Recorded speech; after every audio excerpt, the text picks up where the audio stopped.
Good morning, students. Today I will discuss in this video about rounding of uncertain digits, atoms and molecules, atomic mass unit, molar mass या gram atomic mass और gram molecular mass and molecular mass. These all topics we will discuss in this video. So continue to watch my video. So first of all, I will discuss about rounding of uncertain digit. Rounding of uncertain digit.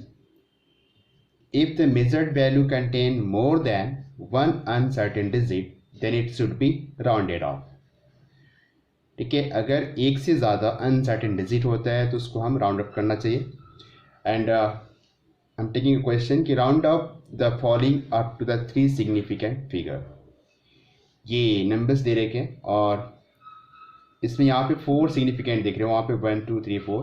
अब इसे round up करना है हमें 3 significant figure तक, यानी कि ये जो लास्ट डिजिट है इसको राउंड अप करेंगे. तो देखो यहाँ पर क्या है,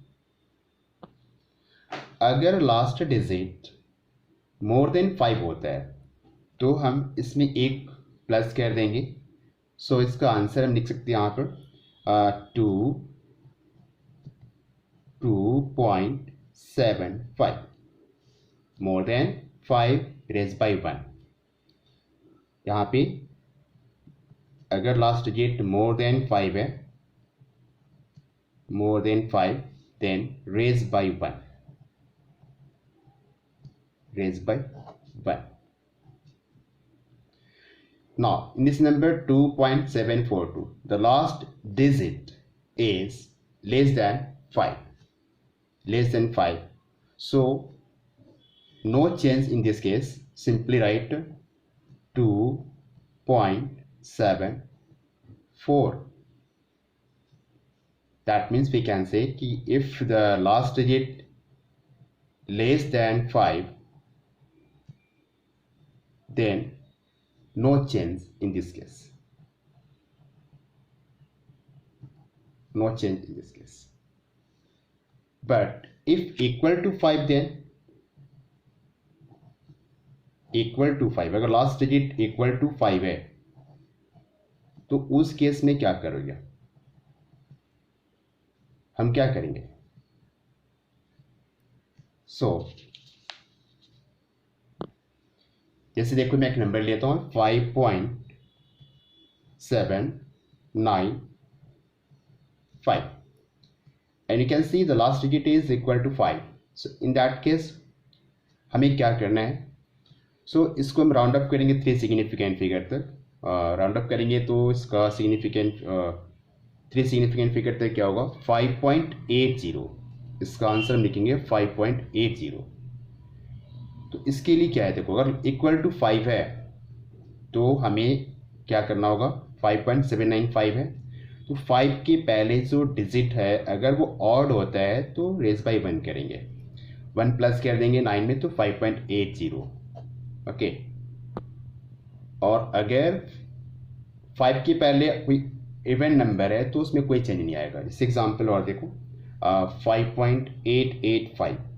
5.885 तो 5 के पहले इवन नंबर है तो इसको हमें राउंड अप करना है 3 सिग्निफिकेंट फिगर तक. तो इसमें क्या लिखेंगे 5.88. No change. देखो यहाँ पे कोई चेंज नहीं हुआ क्योंकि 5 के पहले इवन नंबर है और यहाँ 5 के पहले ऑड नंबर था तो रेज बाई 1 किया. अगर 5 के पहले इवन नंबर है तो नो चेंज. तो इसने 3 सिग्निफिकेंट फिगर तक राउंड अप कर लिया. इससे और भी एग्जाम्पल ले सकते हो 2.745 और एक नंबर है 2.715. राउंड अप करते हैं इसको 3 सिग्निफिकेंट फिगर तक. तो हमें यहीं तक लेना है. तो देखो अब इसके 5 के पहले क्या है, 5 के पहले इवन नंबर है तो इसको हम लिखेंगे, कोई चेंज नहीं यहाँ पर, 2.74 as it is. But in that case 5 के पहले odd number, so 2.72 is the answer. Now about atoms, it is the smallest particle of matter. Atom क्या होता है? It is the smallest particle of matter which participate in a chemical reaction and does not lose its identity. अपनी identity loose नहीं करता है.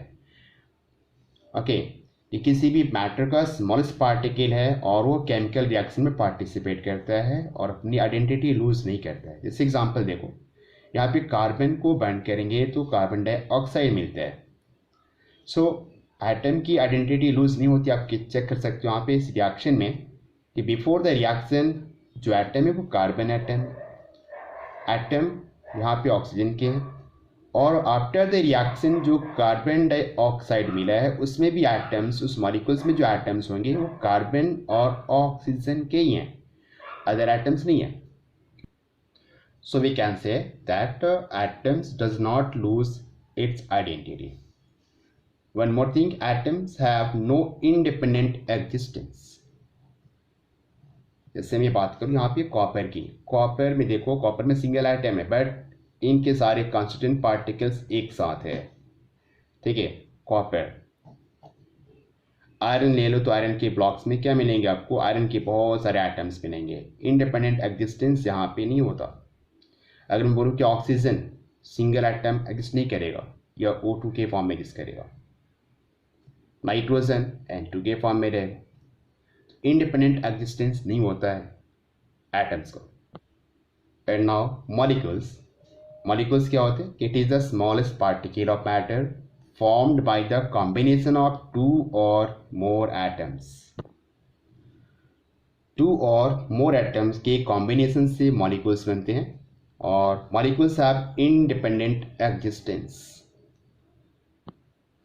जैसे देखो यहाँ पे एयर में ऑक्सीजन होता है, ऑक्सीजन देखो इंडिपेंडेंट एग्जिस्टेंस रखता है. नाइट्रोजन N2 के फॉर्म में रहता है, हाइड्रोजन H2 के फॉर्म में रहता है. So these are molecules and they have independent existence.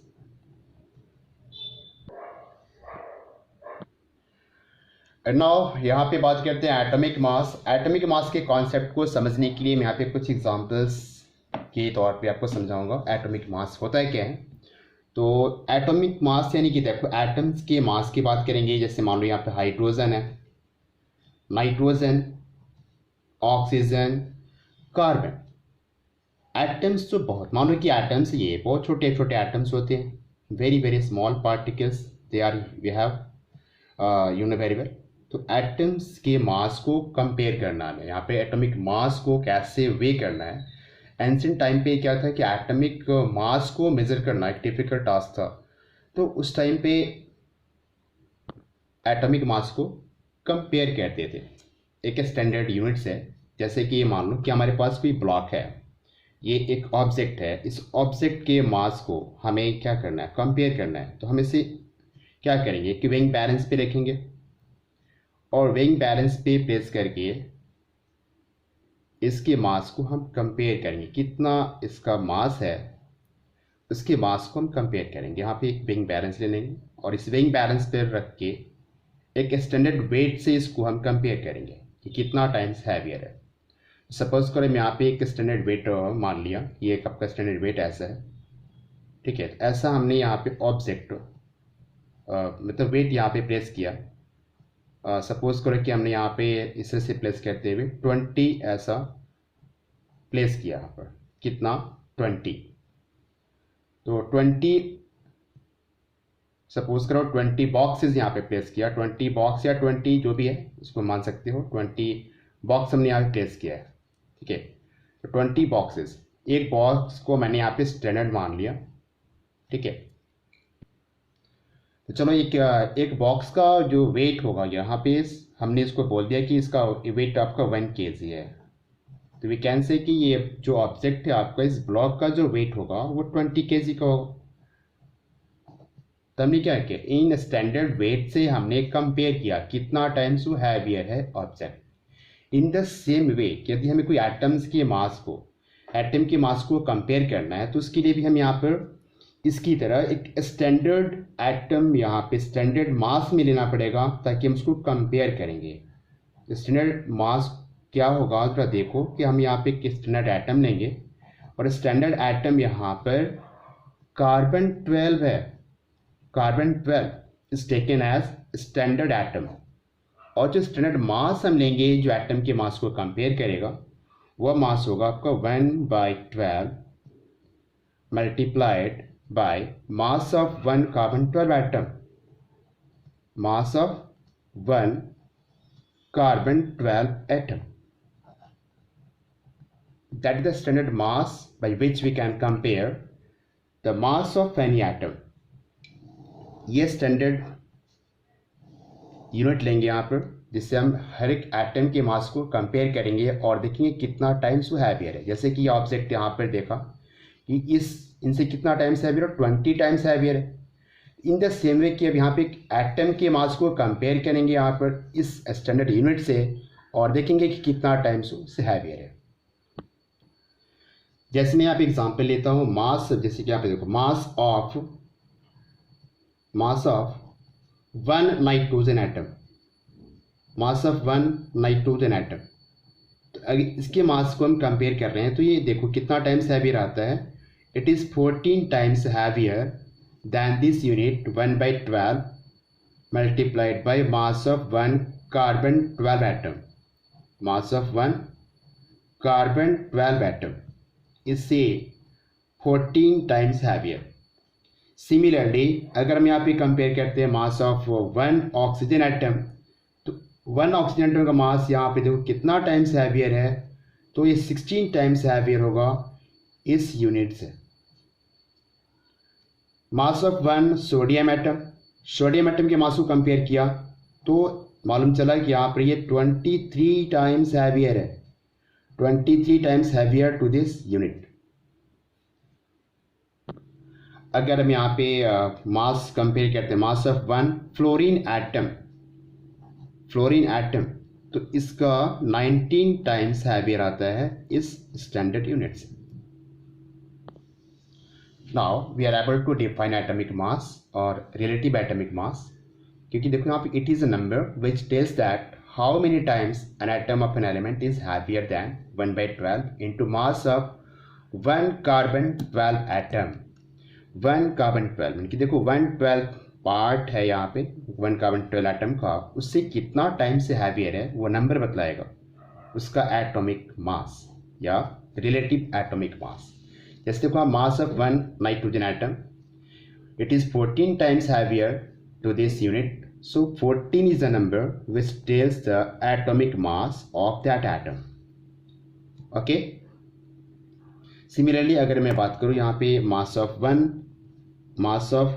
1 oxygen atom तो it is a number which tells that how many times an oxygen atom is heavier than this unit, तो it is heavier than 16 times heavier than 1/12 into mass of 1 carbon 12 atom। तो ये number यहाँ पे indicate करता है उसका atomic mass. Okay, अगर मैं यहाँ बात करूँ मास ऑफ 1 सल्फर एटम तो सल्फर एटम का मास कितना टाइम्स हैवियर, तो 32 टाइम्स हैवियर होता है, 32 times heavier to this unit. So 32 is the atomic mass of sulfur. Okay. So एक और चीज देखो यहाँ पर कि 1/12 into mass of 1 carbon 12 atom, mass of 1 carbon 12 atom ये इक्वल होता है 1 एटॉमिक मास यूनिट के, 1 एटॉमिक मास यूनिट के होता है। तो हम जो ये बार बार लिख रहे हैं ना इसकी जगह पे हम क्या लिख सकते हैं, एटॉमिक मास यूनिट। जैसे कि यहाँ पर देखो 1 एटॉमिक मास यूनिट आपका 1/12 into mass of 1 carbon 12 atom है। तो अगर हम लिखना चाहते हैं कि mass of 1 oxygen atom, mass of 1 oxygen atom, so we can write 16 multiplied ये नहीं बस 16 AMU 16 AMU। अगर हम लिखना चाहते हैं mass of one nitrogen atom, तो we can write 14 AMU। Okay, mass of one sulphur atom, we can write 32 AMU। तो this are the atomic masses. Okay, तो मतलब एक एटम का मास यहाँ पे देखो, एक एटम का मास, ऑक्सीजन एटम के एक एटम का मास कितना है? 16 AMU है। Mass of one hydrogen atom कितना है? तो 14 AMU। Mass of one sulphur atom कितना? 32 AMU। सो हमने यहाँ पे देखा कि one atomic mass unit equals to 1/12 into mass of one carbon 12 atom है। अगर हम एक कार्बन 12 एटम का मास ग्राम में ला देते हैं तो वन एटॉमिक मास यूनिट की वैल्यूज ग्राम में आ सकती है।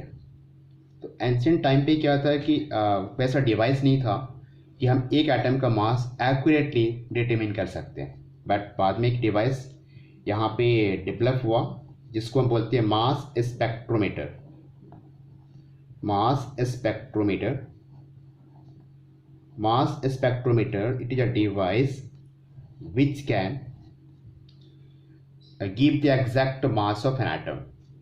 okay, mass spectrometer क्या है? एक डिवाइस है, device which give the exact mass of an atom। okay, तो मास स्पेक्ट्रोमीटर की हेल्प से यहाँ पर हम कार्बन 12 एटम के मास को डिटरमिन करेंगे, और डिटरमिन करने के बाद देखते हैं mass of one carbon 12 atom, one carbon 12 atom, ये आया आपका value 1.99 into 10 to the power -23 gram. Exactly ये मास हमने डिटरमिन किया with help of mass spectrometer. So one atomic mass unit की वैल्यू कितनी है ये ग्राम में हम निकाल सकते हैं। तो वन एटॉमिक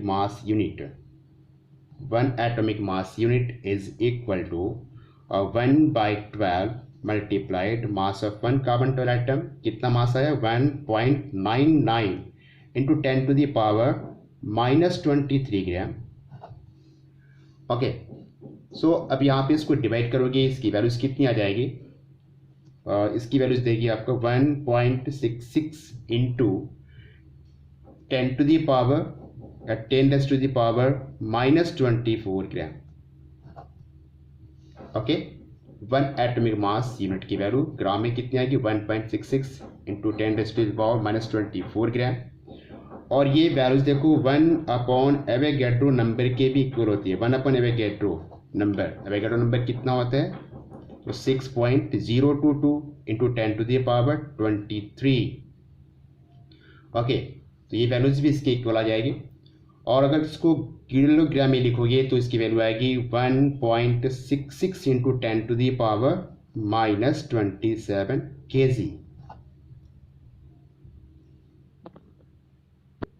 सो स्टूडेंट, आज की वीडियो में हमने कवर अप किया है rounding off uncertain digits atoms and molecules, atomic mass unit. बाकी की जो टॉपिक्स होंगे हम अगले वीडियोस में बात करेंगे। ठीक है, तो that's all for today. Thanks for watching my video.